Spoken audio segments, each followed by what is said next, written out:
Oi, bom dia para você. Uma fazenda de gado leiteiro no Triângulo Mineiro investiu alto no equipamento de ordenha e melhorou a produtividade.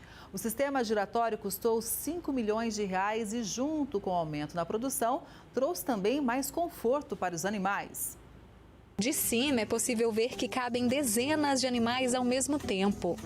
Este equipamento é o primeiro que faz este tipo de ordenha no Triângulo Mineiro.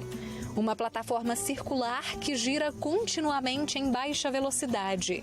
O investimento milionário foi feito em uma fazenda a 40 quilômetros de Uberlândia.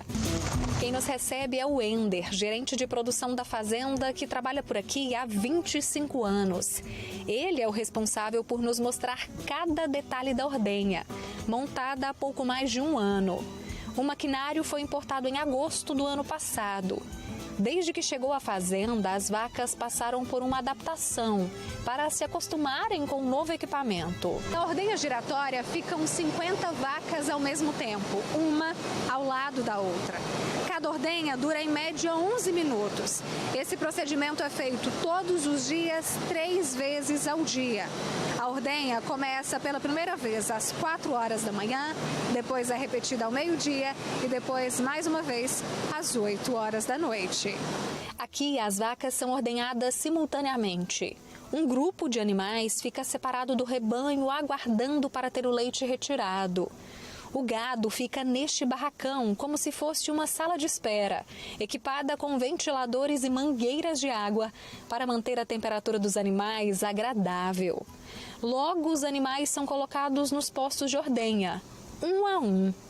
O movimento de giro começa e dura em média 11 minutos até completar o ciclo. Durante esse tempo, são feitos procedimentos de limpeza e de estimulação leiteira. Tem envolvidos 4 funcionários ali embaixo, um faz teste pré-dipping, um segundo faz limpeza de teto, um terceiro colocação de teteira e um quarto faz o pós-dipping e libera essa vaca para voltar para o barracão. A gente ganha com isso vaca hora, porque no sistema de espinha de peixe, sistema paralelo, a gente conseguiria aí 60%, 70% do rendimento que consegue nesse equipamento. Esse equipamento proporciona cerca de 270 até 280 vacas por hora. Além de ser muito mais confortável para o animal e também para os funcionários, que ao invés do funcionário andar, os animais vão andando, né? Isso facilita muito o processo. É um processo mais limpo, mais arejado do que um fosso comum de ordenha, né? As 3.700 cabeças de gado, 1.500 delas passam pela ordenha giratória todos os dias. Para fazer o controle do tempo em cada etapa, os profissionais usam estes tapetes, que marcam os minutos necessários de desinfecção e estimulação até colocarem as teteiras.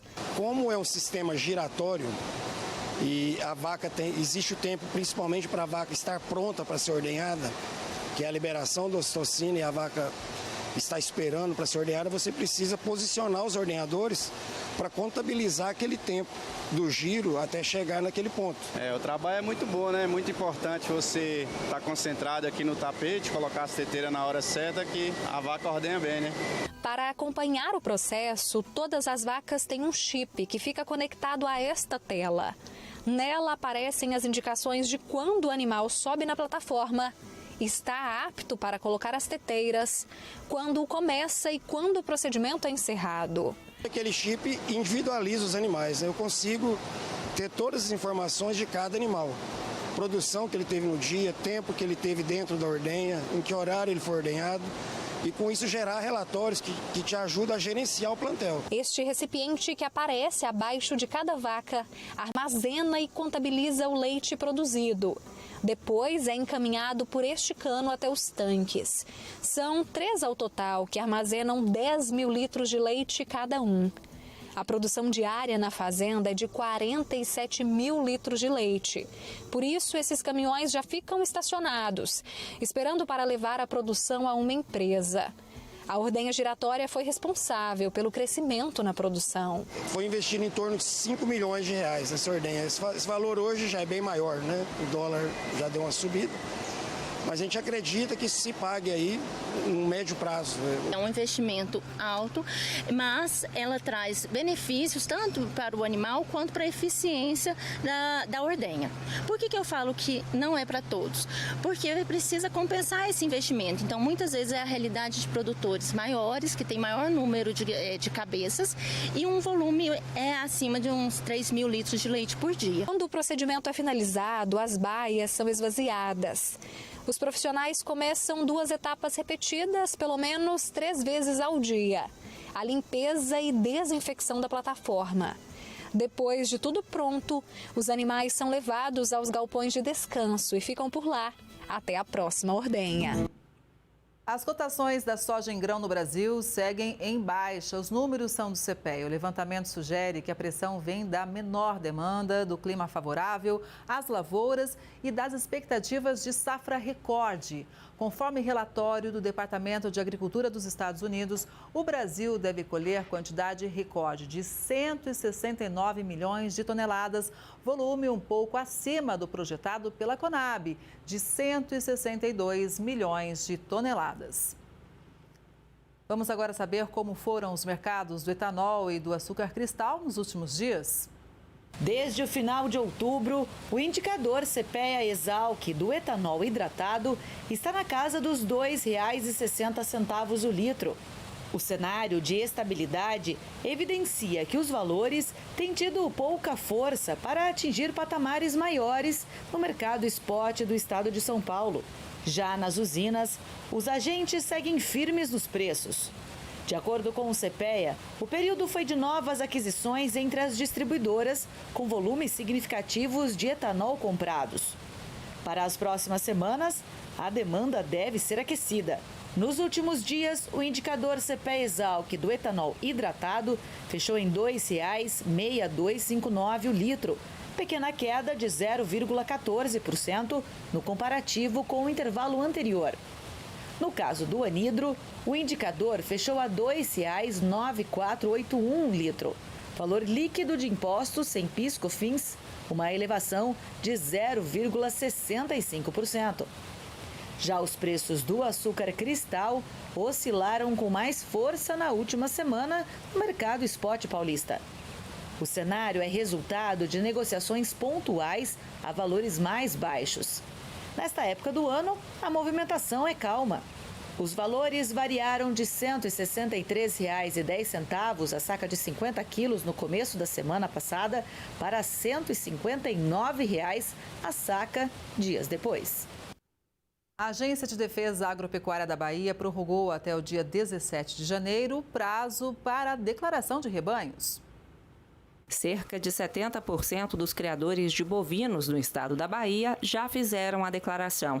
O documento é obrigatório e o pecuarista que não fizer a atualização do cadastro vai ter a propriedade bloqueada e ficar impedido de transitar com os animais.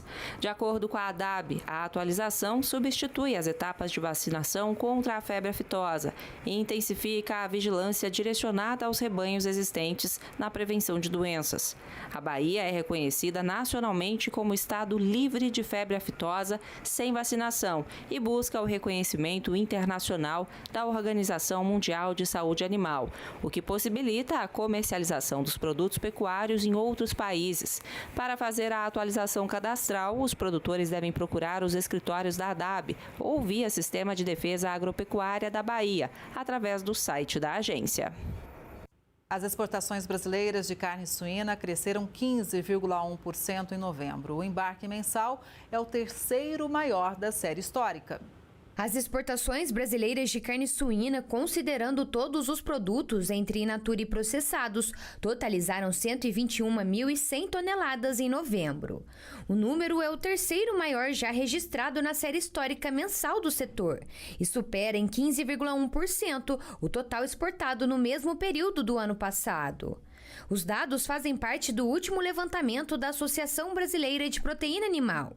Em receita, a alta das exportações chega a 29,5%, com 291 milhões e 700 mil dólares gerados no mês de novembro.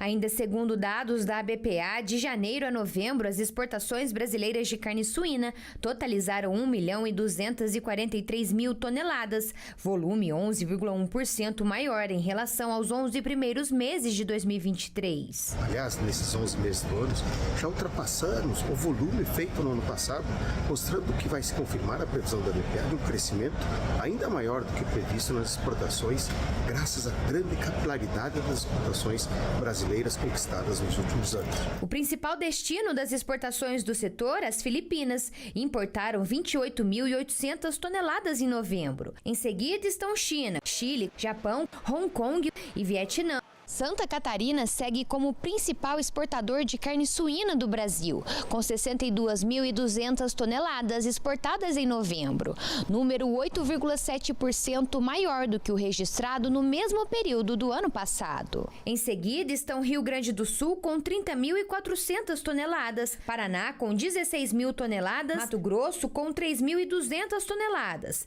e Mato Grosso do Sul com 2.300 toneladas, aumento de 48,4%. E as exportações do agronegócio brasileiro já somam mais de 152 bilhões de dólares esse ano. Só em novembro foram 12 bilhões e 600 milhões de dólares. De janeiro a novembro deste ano, as exportações do agronegócio brasileiro representaram 48,5% do total das exportações no período. O montante totaliza 152 bilhões e 630 milhões de reais. Os principais setores responsáveis pelo desempenho são o complexo soja, com 52 bilhões 190 bilhões de dólares, carnes com quase 24 bilhões e o complexo sucro-alcooleiro com 18 bilhões 270 milhões de dólares. Juntos, os três setores correspondem a mais de 60% do total exportado. Somente em novembro, as exportações totalizaram 12 bilhões 660 milhões de reais, 45,2% do total exportado pelo país no mês. Apesar de uma retração de 5,8% em relação a novembro de 2023, setores como carnes, café e produtos florestais tiveram resultados significativos, compensando parcialmente a queda nas vendas de grãos. O setor de carnes foi o principal destaque do mês, com um recorde histórico de exportações para novembro, atingindo 2,45 bilhões de dólares, uma alta de mais de 30%. Você que é empresário do campo, conheça as soluções do consórcio Agro Bradesco para fortalecer o seu negócio. Planeje a compra de maquinários e implementos em até 100 meses ou adquira terrenos, fazendas e silos agrícolas pagando em até 190 meses. Tudo sem juros, sem entrada e o melhor, com a administradora que mais contempla no país. Informe seus dados acessando o QR Code para receber o contato de um dos nossos especialistas com uma proposta personalizada. Porque lembre-se, de ponta a ponta é com o Bradesco que o agro conta. O Mato Grosso lidera as exportações de algodão aqui no Brasil. O estado se consolidou na liderança do mercado brasileiro de algodão ao exportar pouco mais de 186 mil toneladas de pluma em novembro, o maior volume mensal registrado desde o início da safra 2023-2024. O montante representou 62% do total exportado pelo Brasil no período, segundo informações do Instituto Mato Grossense de Economia e Agropecuária. A China foi a maior importadora, com 43 mil toneladas e meia, seguida pelo Vietnã. No acumulado até novembro, o estado já embarcou 505 mil toneladas de algodão. O IMEA projeta que o Mato Grosso exportou 1.800.000 toneladas ao longo da safra 2023-2024. O Ministério da Agricultura e Pecuária lançou o Plano Nacional de Identificação Individual de Bovinos e Búfalos. O objetivo é aumentar ainda mais a competitividade da pecuária brasileira com qualidade e bem-estar animal. Produtores e consumidores terão acesso completo a todas as etapas da cadeia produtiva, ou seja, é a transparência com a rastreabilidade. Quem chega para explicar tudo para a gente é o Maurício Palma, que é engenheiro agrônomo. Bom dia, Maurício. Seja muito bem-vindo ao Record News Rural. Bom dia, Kelly. É um prazer estar aí com vocês. Maurício, bom, eu acho que é importante a gente puxar uma linha de tempo até para deixar todo mundo aqui consciente que essa discussão, né, ela é antiga, ela começou há muitos e muitos anos aqui no Brasil, né? Sim, Kelly, a gente começou a fazer um esforço lá no começo dos anos 2000, né? Veio naquela onda pós-eventos de vaca louca lá na Europa, lá sim teve vaca louca, lembrando que aqui no Brasil nós nunca tivemos, né? E por exigência do mercado, a gente criou uma base para rastrear os animais, né? Só que nós nunca conseguimos rastrear uma quantidade satisfatória em relação ao rebanho. Conseguimos atender o mercado europeu, né, por parte aí das fazendas rastreadas através do Sysbov, né, animais, mas não evoluímos, né? Então, inclusive a gente aqui, Kelly, a gente defende, né, que a gente use o aprendizado dos 20, 25 anos atrás para a gente não cometer os mesmos erros agora que nós estamos de novo fazendo um esforço para rastrear o rebanho brasileiro.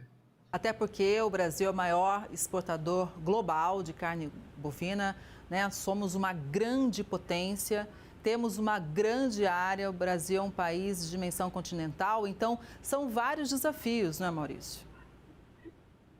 Exatamente, né? E lembrando, né, que como você colocou, né, nós somos o maior exportador global, estamos exportando 2 vezes mais que o segundo do ranking, e exportamos mais ou menos 30% que a gente produz. Então, nosso potencial é muito grande, principalmente quando a gente considera o tanto que a gente ainda pode aumentar em produtividade, né? Em cima da área que a gente já tem, o tanto que a gente pode produzir a mais.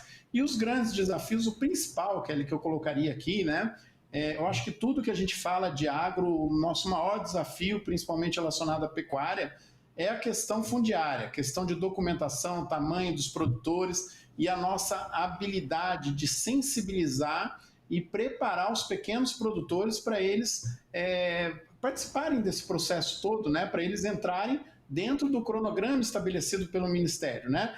Se a gente avaliar hoje, né, a gente tem um projeto que a gente vai a campo, chama Rally da Pecuária, para cada comprador de bezerros, né, que compra bezerros ou garrotes para terminar um boi, esse produtor que a gente entrevista se relaciona com 10 fornecedores diretos e com mais mais 90 fornecedores indiretos. Quer dizer, cada produtor que termina um animal, em média, comercializa gado com outros 100 a 120 produtores envolvidos no processo. Essa é o maior desafio que a gente tem aí para rastrear os animais dentro da pecuária brasileira. E olha, e até mesmo quando o produtor rural faz tudo certinho, entrega os dados, no caso, por exemplo, do cadastro rural, é preciso ter também o apoio dos governos estaduais e do governo federal para compilar os dados. Então, veja, a gente está dando um passo a mais agora, então não adianta só também o pecuarista fazer a parte dele, é preciso realmente que a coisa funcione, né? Exatamente, Kelly, você deu um bom exemplo, né? A gente se esforçou na iniciativa privada para inscrever todos os CARs, né? Os cadastros ambientais rurais, e nós não temos ainda praticamente nada validado, né? Então a gente precisa que o setor público, as secretarias, né, tudo os órgãos envolvidos, responsáveis, consigam percorrer no mesmo ritmo que a iniciativa privada percorre. Porque hoje o que a gente vê, nós estamos apresentando exigências para a iniciativa privada que o próprio Estado não dá condições para que elas sejam cumpridas. Voltamos aí à questão da documentação, né, da regularização fundiária, sempre falada por lideranças do agro, por todo mundo que é envolvido aí com agro, e geralmente ela é tida como uma conversa de ruralista. Mas isso é sério, né? Nós temos que ter documentação, nós temos que ter tudo regularizado para que a gente consiga implementar a lei, né? E essa questão envolve, a hora que eu falo em rastrear, Kelly, a gente tem que lembrar que nós vamos ter rebanhos sendo compostos, lotes sendo compostos por animais de diversas origens. Então ele vai ser originado lá numa propriedade pequenininha, que vende 5 a 6 animais por ano, vai se reunir com lotes que vêm de propriedades de 2, 3 mil hectares, que movimentam aí rebanhos aí de 1.000 cabeças, 500 cabeças por ano. Então é muito difícil a gente coordenar todo esse processo sem a documentação exigida, né? Agora, Maurício, é óbvio, né, que é um passo importante que vai demandar adaptação dos produtores, né, e muita informação, que inclusive a gente faz questão de trazer sempre aqui no Record News Rural. Agora, é uma resposta também já imediata do Brasil em relação, por exemplo, à exigência do mercado europeu? Também, né? Eu acredito, claro, né? Nós estamos respondendo à exigência do mercado europeu. Mas vamos colocar aí alguns pontos aí, alguns pingos nos is, né, Kelly? Esse episódio recente envolvendo empresas e inclusive o Congresso francês mostra que muito dessas exigências são barreiras não tarifárias. Então, do meu ponto de vista, a gente tem que rastrear o rebanho de acordo com os nossos objetivos. Então, independente da exigência de mercado, rastrear os animais, levantar informações é muito positivo do ponto de vista gerencial, tanto para os produtores envolvidos como para os frigoríficos. A gente vai ter capacidade de controle de qualquer evento sanitário, né, qualquer problema que tenha na cadeia produtiva. Os frigoríficos e os produtores vão conseguir identificar quais são os fornecedores que apresentam os animais mais adequados para determinado sistema de produção, que vão gerar a melhor qualidade de carne que vai chegar no consumidor. Quer dizer, a rastreabilidade, na minha opinião, ela tem que ser vista do ponto de vista estratégico gerencial para a pecuária brasileira, independente de exigência de outros países. Agora sim, estamos sendo puxados aí por exigência do mercado europeu, mas independente do que aconteça, eu acredito que a gente tenha que implementar com esse foco, né? Principalmente para a gente conseguir incluir a maior parte dos produtores, que geralmente acaba ficando de fora desse processo de evolução tecnológica, né? Agora, Maurício, para deixar claro aqui para todo mundo que acompanha o Record News Rural, rastreabilidade e desmatamento, qual que é a relação ou não tem relação? Qual é a sua análise? Então, Kelly, nos últimos meses criou-se um mito que rastrear ou monitorar o fluxo de fornecedores de gado do Brasil ajudaria a controlar o desmatamento ilegal. Isso é um mito. Né? A rastreabilidade só vai nos dizer aonde aquele animal estava. Ele não vai possibilitar controlar. São outras políticas que a gente tem que implementar. E não é porque eu vou rastrear o rebanho que um frigorífico não vai comprar, já não compra, né, de área desmatada, que o desmatamento vai acabar. A gente precisa entender que essas operações ilegais, Kelly, elas acontecem motivadas por alguma prática ilegal, seja de alguém que desconhece a lei ou seja daquele que quer burlar a lei, né? E aí nós estamos falando de criminosos ambientais ou até recentemente o tanto que a gente viu de crime organizado operando lá em regiões de desmatamento forte, né? Então, esse operador ilegal, ele não vai se legalizar porque o gado passou a ser rastreado. Então, se eu não tiver políticas efetivas direcionadas ao controle do desmatamento ilegal, ele vai continuar, independente da gente rastrear ou não o gado. Então a gente precisa ter um pouco de cuidado para não criar uma falsa expectativa, né? Algo que a gente não vai entregar simplesmente por rastrear o gado. E nós vimos muita discussão nos últimos meses associando o monitoramento dos fornecedores indiretos, a rastreabilidade, com o controle do desmatamento ilegal. Isso não é sinônimo. Agora, de qualquer forma, a rastreabilidade, Maurício, ela pode servir como um motor para o mercado, até porque, claro, somos líderes mundiais de exportação, mas outros países já estão também adotando planos semelhantes, não é? Eu acredito que sim. O mercado hoje exige transparência, né, Kelly? A gente quer saber tudo, né? Então a gente quer saber como foi produzido, né? Inclusive, Kelly, eu acho que abre oportunidades para a gente segregar produtos, né? Então, você tem determinados mercados que não aceitam algum tipo de sistema de produção envolvido. A gente consegue segregar, se rastrear. Eu sei que aquele animal passou por fazendas que usam determinados produtos. Tal mercado não quer aquele produto. Eu não mando para aquele mercado. né? Então, nós temos diversas oportunidades aí, sem falar na que eu particularmente mais gosto, que é a questão da competitividade.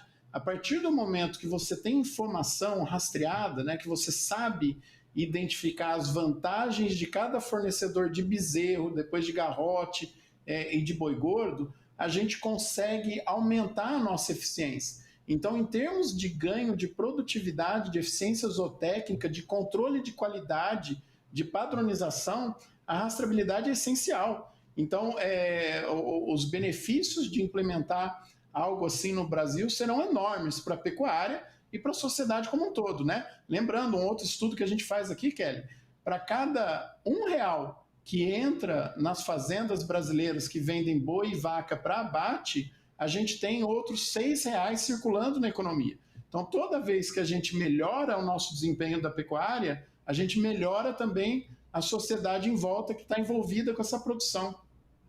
Olha, isso é muito importante a gente sempre frisar aqui, porque muitas vezes quem não é do agro pode imaginar assim, exporta, então fica só o lucro para o produtor e encarece o produto para a gente aqui no mercado interno, mas veja, gira a economia aqui do Brasil, gera emprego e renda aqui no Brasil também. Agora, Maurício, se a gente já é líder mundial, obviamente somos competitivos. Você disse agora a importância, então, da gente ampliar ainda mais essa competitividade e incluindo, quando a gente fala assim, mercados, muitas vezes a pessoa pode imaginar, os Estados Unidos exigem tal coisa, mas na verdade, muitas vezes, cada cliente tem uma exigência diferente dentro do próprio país, né?